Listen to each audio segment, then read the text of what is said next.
be able to present with them. Oh, thank you.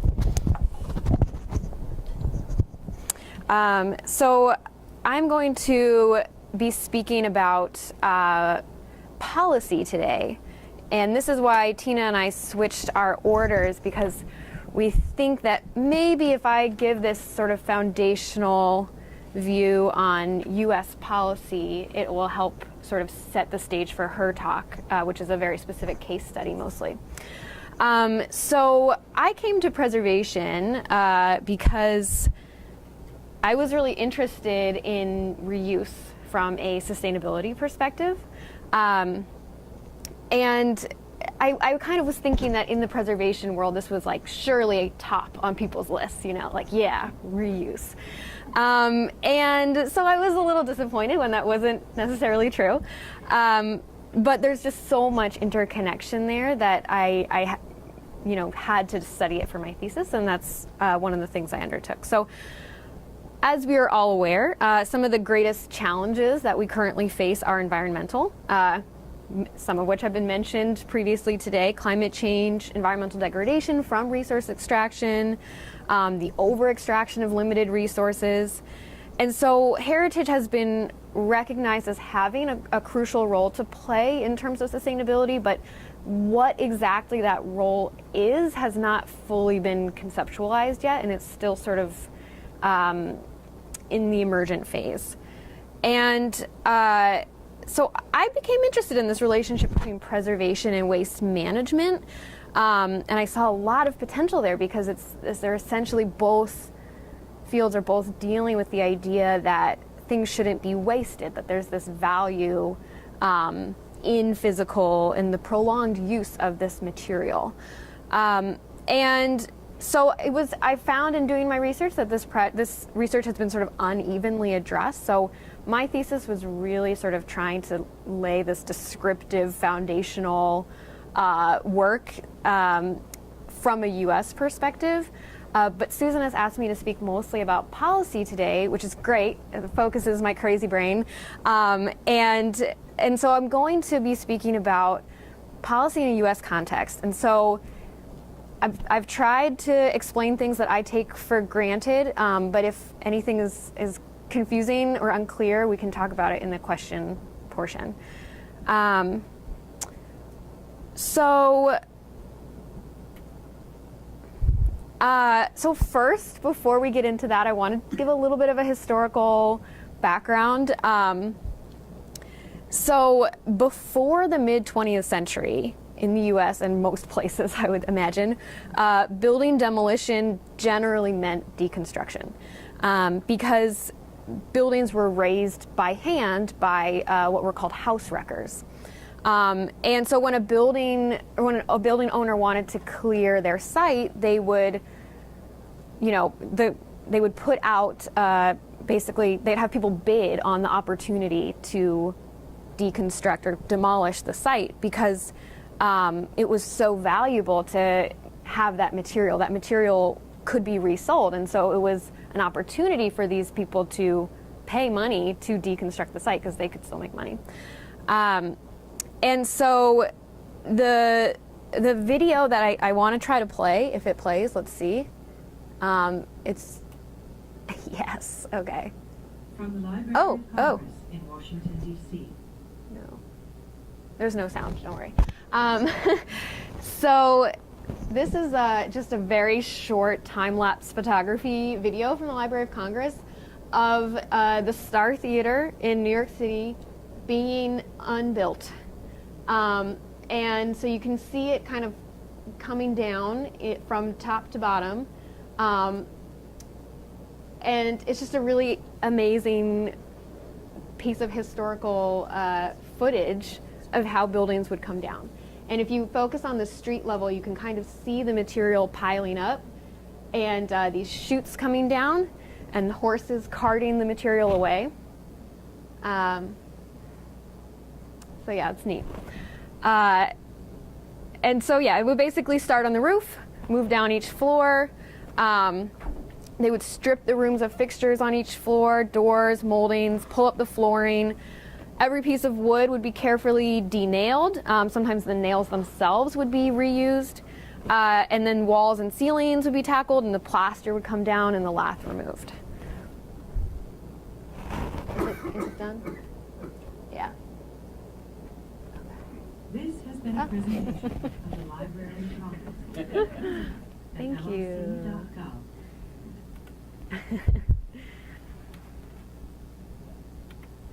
No. There we go. Okay, so it was so common and expected that the material from demolished buildings would be resold and reused that wrecking was basically synonymous with the reuse of the material. They just sort of went together. So if you look up, old newspaper articles, it would just be wrecking companies. But these wrecking companies would usually have secondhand building stores sort of on the outskirts of cities, which then would be used in new construction. And so the reuse of this material varied greatly, but there was a market for almost every component. And you can see here, what I've shown here is a piece from a sales catalog from the Chicago House Wrecking Company, which was one of the few wrecking companies to really make a name for itself in the U.S. And it's because they took down World's Fairs.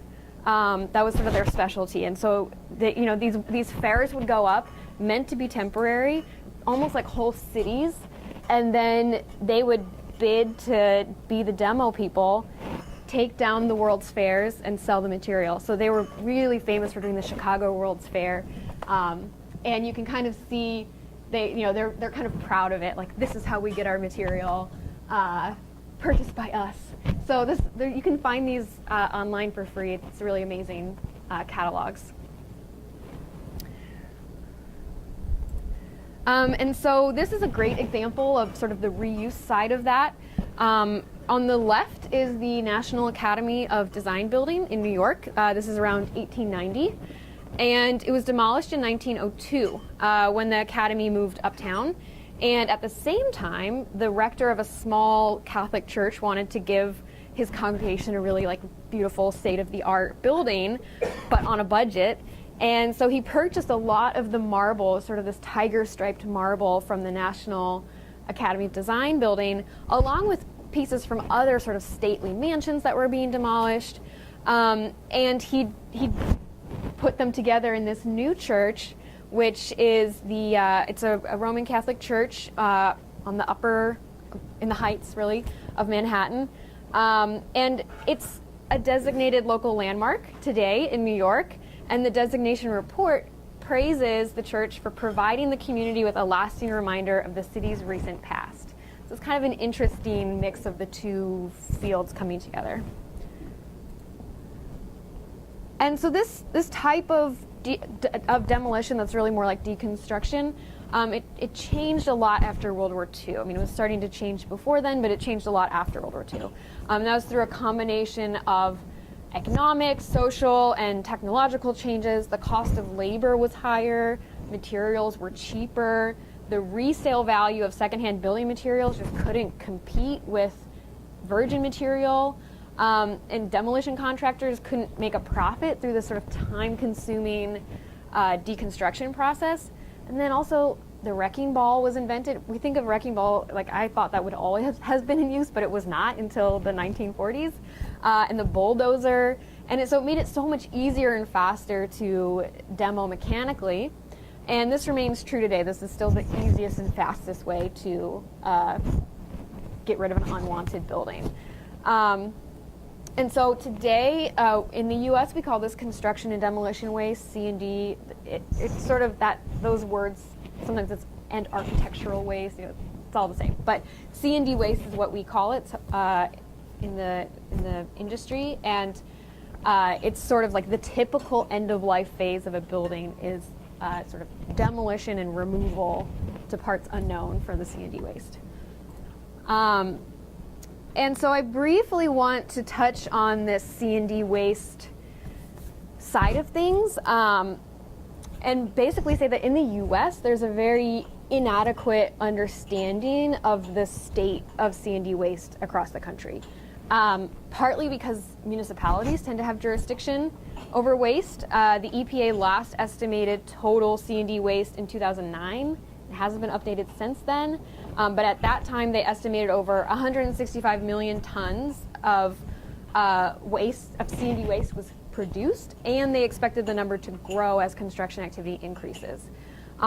Also, only a quarter to a third was recycled or reused, and both demolitions and renovations were main contributors. So, renovations can be just as wasteful as demolitions. And so the overburdening of landfills is sort of what we think of when we think of waste. It's like, oh, we're going to fill up the landfills and we won't have any space. And that is a concern, but it's not really even the primary issue. The primary issue is the environmental degradation from bringing about new material, and so you want to defer the impact of that process.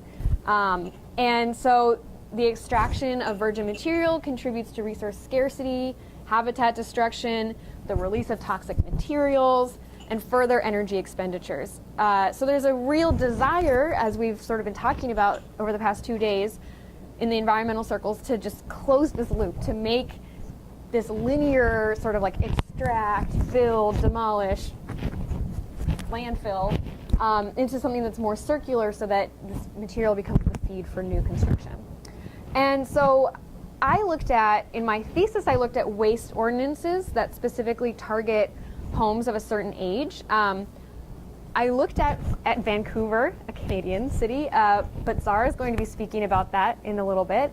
And so the two U.S. cities I looked at were Portland and Milwaukee. Portland is really sort of like the poster child for these deconstruction ordinances, and you were just talking about that earlier, Brad. And then Milwaukee kind of was like, us too, and that one's having a lot more issues. So they're all really different and interesting. I'm going to talk about Portland primarily because it sort of exemplifies this idea. And as I transition into the policy section of this presentation, I want to clarify just some of the governing structure of this stuff. So this chart is long and you don't have to read it. It's really just to draw your attention to this bottom row, which is the municipal level, which is where a lot of this power lays. So there's different degrees of regulation and guidance at the federal level, at the state level, and at the municipal level. But regulations, so like property law for preservation, for example, and municipal pickup for solid waste, that stuff is really at the municipal level in the U.S. There's a lot, that's really where the power is to regulate. So that's where I looked for policy examples from sort of both the preservation side and the waste side. And from the waste management end, it's these emerging waste ordinances. And from the preservation end, it's sort of these interesting little projects from local historic preservation commissions. And so I'll talk briefly about both of those. So the Portland ordinance that Brad mentioned earlier was passed by the city council very recently, just October 2016. So it's still sort of in development, but it's been operational for almost 2 years. The ordinance requires the demolition of 1 and 2 family homes with local historic designation and or built before 1917. And so if buildings that fall into that category get a demolition permit, or in order to get a demolition permit, they need to be deconstructed rather than mechanically demolished. So it's very much a return to this pre-mechanical demolition practice, but with power tools and safety regulations, which we can all agree are good. And this allows for greater potential for the reuse of this material. They can be kept and used by the property owner. They can be sold or donated to a secondhand retailer. And in Portland, there's a lot of secondhand retailers, and there's a really strong culture of reuse. So it's sort of like the infrastructure was already sort of there for this ordinance to work. What's really interesting about this ordinance to me is that it came out of intense collaboration between stakeholders. Like, that is that is how this was even conceptualized.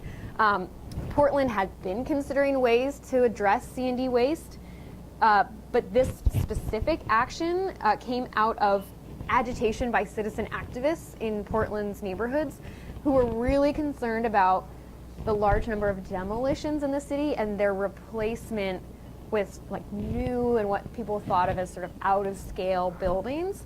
And so that they were really trying to stem the demolition of buildings. And then at the same time, the Portland's planning department was trying to get something on the books to sort of start thinking about deconstruction and the reuse of building materials. So it was an interesting mix of different stakeholders.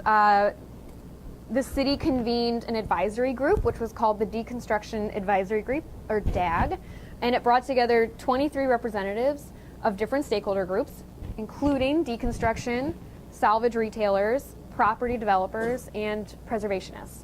And they met over a year to discuss possible strategies for advancing deconstruction. So they weren't asked to like consult on a deconstruction ordinance. They were just saying, you know, we want to advance deconstruction and let's talk about ways that we could do that. And the ordinance is what came out of that process. Oh,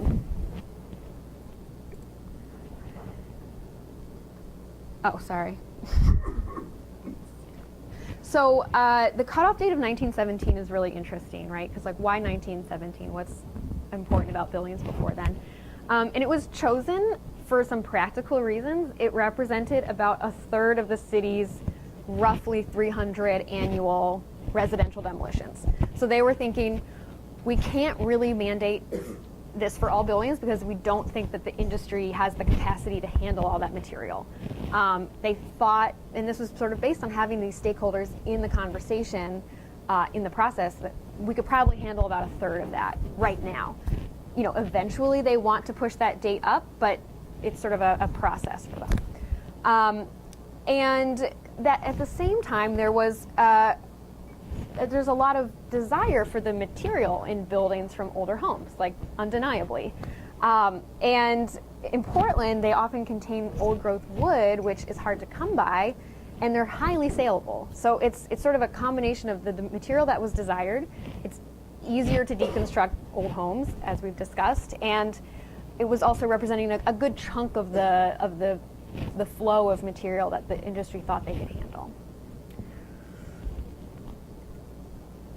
So I found this really interesting, this how you choose the date, you know, why that year. Because it sort of seems to be the crux of a lot of converging values. It's the practical function of what really can we sell from here and what's really usable. And then also this sort of associative and sensory value of this really beautiful material and this, you know, crafted material and its traditional craftsmanship. And so to tease this out further, I used established values categories to analyze the language of the ordinances that I looked at, which was Portland, Milwaukee, and Vancouver. And, you know, I was trying to understand what sort of values the policy language was reflecting. And what I found was that there was this common theme between the three, that historic surviving material with character that was used frequently can be put to new use in new ways to achieve a host of other goals. So job creation, waste diversion, carbon footprint reduction. And this, to me, recalled similar descriptions of heritage practice, where we fight for the preservation of places not as a goal in and of itself, but as a tool for meeting larger social aims. So from the heritage realm, I also found some few interesting examples from local preservation policy that sort of demonstrated a similar desire to save and reuse historic materials in addition to historic buildings. And so the first that I'm going to talk about comes from New York City, where designated historic properties are regulated by the Landmarks Preservation Commission, which is like probably the strongest, most autonomous and powerful preservation commission in the US. And it from 1980 to 2000, it operated its own salvage warehouse. In the 1970s, New York suffered from a lot of disinvestment. There was a huge decline in population and huge numbers of abandoned buildings. And they were in such disrepair that it was a public safety issue. And so the city was trying to sort of manage this crisis by mandating the demolition of some of these buildings. And at the same time, the Landmarks Preservation Commission was about 15 years old at that point. It was an established agency, and it was trying to expand its programming beyond just designating landmarks. Like, how can we help people rehab their homes and get into this sort of culture of preservation, a culture shift? And so the salvage warehouse was conceived as a way to help homeowners complete authentic restorations. So the word authentic is kind of peppered throughout here. And the LPC coordinated with the city and their demolition contractors to facilitate the removal of some salvageable material. And also sometimes they receive donations from renovations.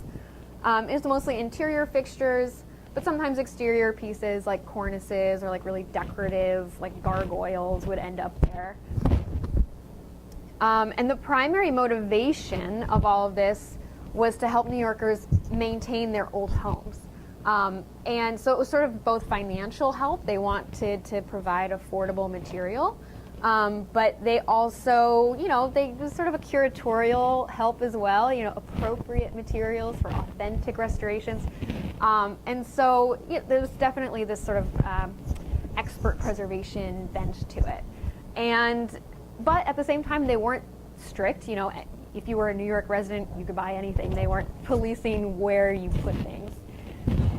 So I live in New York, and I deal a lot with the Landmarks Preservation Commission, and I worked for them for some time, and I was shocked to find out about this salvage warehouse. Like, nobody knows about this, and it's within the last 20 years that it stopped running.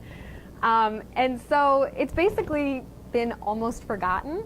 And but it's interesting because the LPC warehouse got so much press in the 80s and 90s as like this really, progressive, like, we're keeping a warehouse, you can buy materials from old demolished homes, and it was really beloved by the people who knew about it.